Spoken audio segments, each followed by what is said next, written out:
know, ladies and gentlemen, relax. I know we're trying to shy away from this triangle theories and the sport of boxing when we breaking down matchups and stuff like that. But damn, Gervonta Davis wins is aging pretty well. As you all saw last night, Times Square, New York City, and I'm kind of upset with Turkey out of shake, a.k.a. Aladdin, a.k.a. the ATM in the sport of boxing, a.k.a. Banco Popular, a.k.a. Wells Fargo, a.k.a. Bank of America, a.k.a. Aladdin. This motherfucker put barricades around Times Square and kept the New Yorkers out of here. Who do you think you are, Turkey out of shake? Smack you with a plate of halal food. But anyway, we saw that Ryan Garcia lost to Rolando Romero. Huge upset. And it was so huge that, of course, the whole card was promoted for the Devin Haney versus Ryan Garcia rematch, right? Ryan Garcia lost. Gervonta Davis beat Ryan Garcia. Matter of fact, a lot of people believe that he made him quit. Gervonta Davis knocked down Rolando Romero, which makes it age pretty well, right? That victory over Ryan Garcia, the victory over Rolando Romero. Rolando Romero also lost to Pitbull Cruz. Gervonta Davis beat Pitbull Cruz. Matter of fact, let's add the Mario Barrios victory, right? Mario Barrios beat Eugenio Ugas. Eugenio Ugas, who retired Manny Pacquiao, the 8th Division World Champion, 5-time lineal, 12-time World Champion, the ambassador, the senator, the humanitarian, the greatest karaoke singer of the ball, the GOAT, Manny Pacquiao. Gervonta Davis knocked out Mario Barrios. Now, of course, the Lamar Roach thing, it is what it is. You already know. The grease got in my eye. The grease coming forward. But I need a towel. I didn't even see the referee Steve Willis in the Times Square card. You know what I'm saying? He's from New York City as well. I think he's on punishment. He's on timeout. The New York State Athletic Commission put Steve Willis on timeout. But as a matter of fact, they should all put themselves together on timeout. Because the New York State Athletic Commission, y'all should have rewarded Lamar Roach that victory. But anyway, even that, right? It was a draw. But Lamar Roach, for some people believe that Gervonta Davis even beat Lamar Roach, right? That's what they believe. Yeah, it was a draw. Lamar Roach beat Hector Luis Garcia. Gervonta Davis knocked down Hector Luis Garcia. He also lost to Jamel Herring and stuff like that. That was a good age win for, let's say, Shakur Stevenson. But for the most part, Frank Martin, he stopped Frank Martin. Frank Martin beat Michel Rivera, el dominicano, el plátano, mangú con los 3 golpes. Yes, him. La salsa Ali. Yeah. Anyway, can't wait to see him back in the ring anyway. But Gervonta Davis, when as much as he gets criticized for, yo, man, I want Gervonta Davis to fight the best fight, yo. Why Tank ain't fighting the elite, yo? Why Gervonta Davis ain't going for the gusto? Legacy reigns supreme. At the end of the day, if you look at his resume, and we're going to use this triangle theory, I know there's something, again, like I said at the beginning, we try to shy away from the triangle theory, but damn, we can't ignore all this criticism that people have with Gervonta Davis, his resume looking pretty damn good. Pretty damn good. Now, the only hiccups, of course, is that Lamar Roach is probably going to have a rematch. So what's going to be next for Ryan Garcia? What's going to be next? I mean, look, the Devin Haney and Ryan Garcia rematch, it doesn't have momentum. You know what I'm saying? It doesn't have that, I can't wait to see the fight. Because, yes, Devin Haney did beat Jose Ramirez yesterday. He did beat him. It was almost a shutout. But, damn, Devin Haney looks like he's so efficient when he's terrified.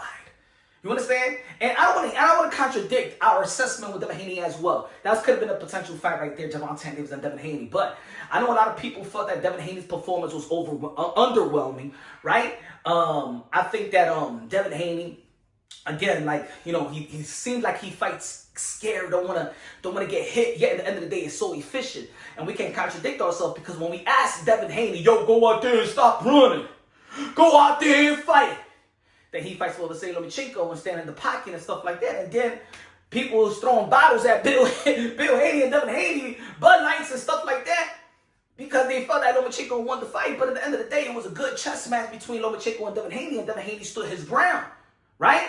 And let's talk about Ryan Garcia. Remember, Devin Haney went after Ryan Garcia, right? So he wasn't running around, but then he gets in trouble, getting left hook all over the place in New York City, right? So we gotta ask, do you want Devin Haney to give us what we want and lose? Or should he do the best thing he could do to win and stay in position for a big fight? Now, again, I always been telling the people out there, everything is not about winning and losing, but it's how you win and how you lose. And the way that Devin Haney won, still underwhelming. Doesn't help his case and doesn't even help the Ryan Garcia and Devin Haney's case. So what's next? What is next for these guys?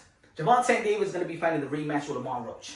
Some people may see that, damn, this is the type of fight that got Gervonta Davis hungry again. He's already seen in the gym, working with different type of trainers, just keeping himself sharp and things of that nature. Gervonta Davis is a special talent, but you also got to be hungry to bring the best out of him. He has all the skill set in the world. He doesn't, but it seemed like he was losing love for the game. He said that he needed to find therapy.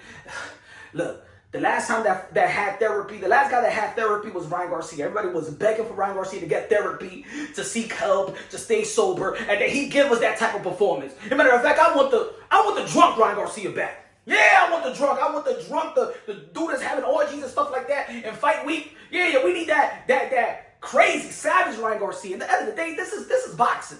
You know what I'm saying? We embrace the savage. That's why we like Mike Tyson. Yeah, that's why we like Mike Tyson. We need savages. Huh? I ain't trying to.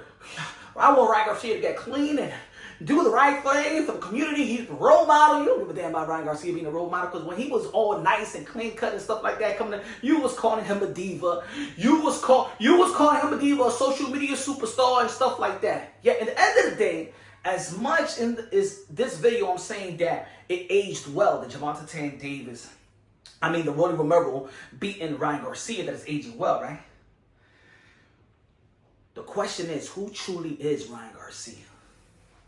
Because look, I like Ryan Garcia. I like his skills and talent. I like the speed and power that did not come through fruition yesterday. Seems like he wasn't hungry at all. Maybe because of the fans and Turkey out shape, you know what I'm saying, eliminating all the fans from actually at least watching the fight, at least screaming, hey, yo, Ryan Daughter! Hey, yo, hit him right there, my friend! Oh, Ronnie, what the fuck? You know what I'm saying? They couldn't even hear none of that because they had the whole thing shielded off. But anyway,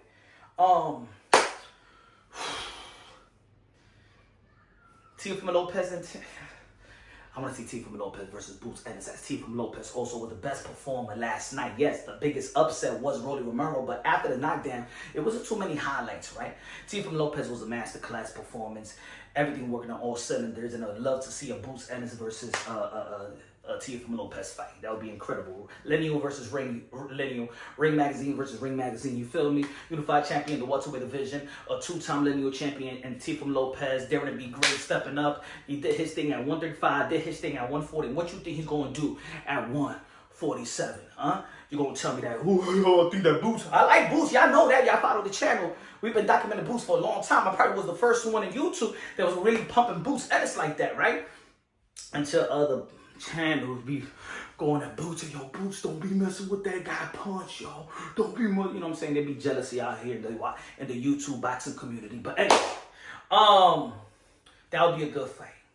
That would be a good fight. Y'all can't contradict yourself. Y'all say that Teofimo Lopez be fighting to the level of his competition. If you think that Jerome Boots Ennis is high level, what you think? How you think Teofimo Lopez is gonna perform? Oh yeah, in a high level. All right, bet your house on. Better get Teofimo Lopez. Bet your house, huh? I dare you. Double dare you, triple dare you. But anyway, so we can't really say too much about Gervonta. We can't desperately critique Gervonta Davis' resume, because his wins are aging pretty well. And at the end of the day, I don't want people to do his dirty work as well. I still want to see Gervonta Davis face Shakur Stevenson. I really don't want nobody to beat Shakur Stevenson, then we don't get that matchup. I'm not liking this interim fights in between. I was talking about this, and I'm going to go live. I'm going to be talking in depth about it. So tune into my live show tonight, 7:30 p.m. or 7 p.m. Eastern Time. I'm going to be doing the Canelo Alvarez fight and things of that nature. Canelo Alvarez versus William Score. I got Canelo Alvarez, the 4th division world champion, super middleweight, undisputed, Canelo, a.k.a. Cartelo, a.k.a. Cashnelo, a.k.a. Baby, a.k.a. Get the F out of here, man. Go and turn that Cuban sandwich into expiration day. Let me know what y'all think. This is Punch Drunk Boxing, a.k.a. Mr. Moonshine himself. Love y'all. God bless, and on to the next.